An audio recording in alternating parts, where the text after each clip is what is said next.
Hey everyone, let's get into a brief overview about our politics in our states and our communities. Folks, politics is all about conflict. Who gets what, when, where, and how. We're trying to get some benefits from our government. Who's going to get it? How much are we going to get from it? Who's not going to get anything? And why are those things happening?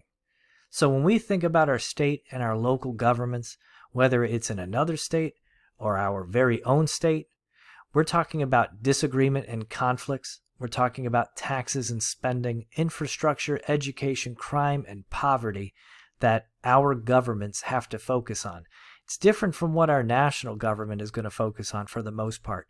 We're talking about the nitty-gritty, some of the things that we deal with on an everyday basis in our everyday lives. Our states and our communities are the labs. This is where we're going to know what policies work and which policies don't work. We then compare local governments to each other, and we compare our states to one another as to which states are successful at what they do and which states and local governments need a little bit more work to accomplish a successful policy making process. When we talk about ourselves as Americans, whether it's urban or rural or suburban, we talk about ourselves in terms of education, how much money we make, our race, whether we practice a faith or not, how old we are, and our historic and cultural settings as well. And of course, no matter if we're talking about the national level or the state and local level, and of course this is state and local government, we're talking about economic growth. And we want to see our communities rising in population, or are they not? Is the personal income rising per capita in the United States? Are our educational levels increasing? And in order to have economic growth, we sometimes will have some haves and have-nots.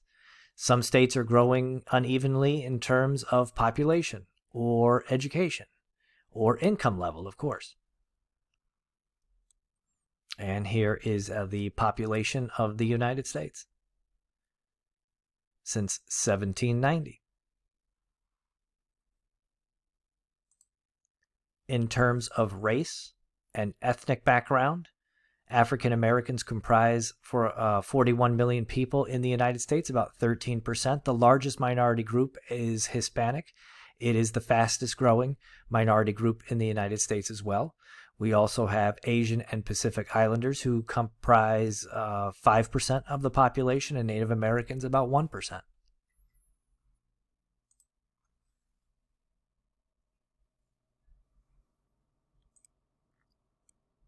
And whether you're talking about at the state level or at the local level, we always look at immigration, because even though the national government talks about it, it's the state and local governments that have to deal with the issue themselves. The national government can come up with policies, but the states and the locals then have to figure out a way to implement those policies. And remember, the states and locals have very little capacity to put into practice or to manage every single issue that the national government might want them to put into practice. Now, if you're enrolled in the course, you're probably somewhat politically savvy. You might have heard of the terms liberal and conservative, and we'll go over those terms throughout the semester.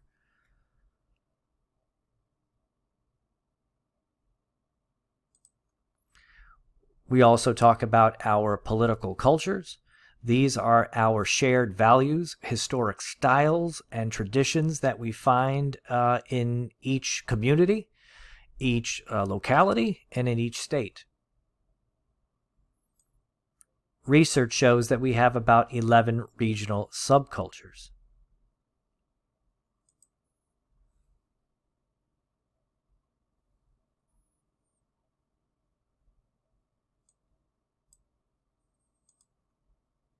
Now, when I did my dissertation a few years ago, I did it about moral issues and morality in local government and local governance.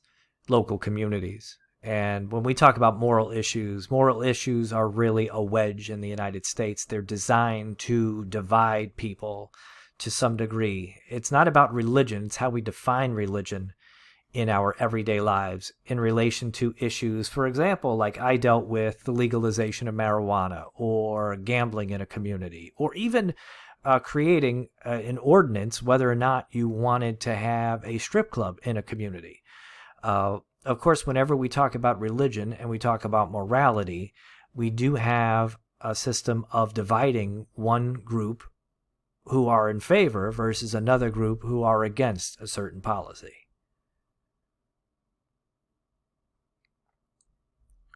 And what we're looking for in our leaders is some ability to bring together the population and put some policy innovations into practice.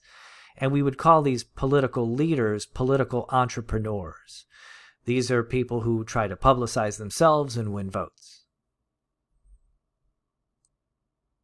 And of course, your traditional policy areas that you find at the state and local government: education, health and welfare, transportation, public safety, civil rights, our physical environment in which we live in, and taxation. We'll talk more about those later on in the semester. And finally, when we talk about the United States as a whole, remember we have our 50 states, but we also have the District of Columbia, the Commonwealth of Puerto Rico, and 12 American territories.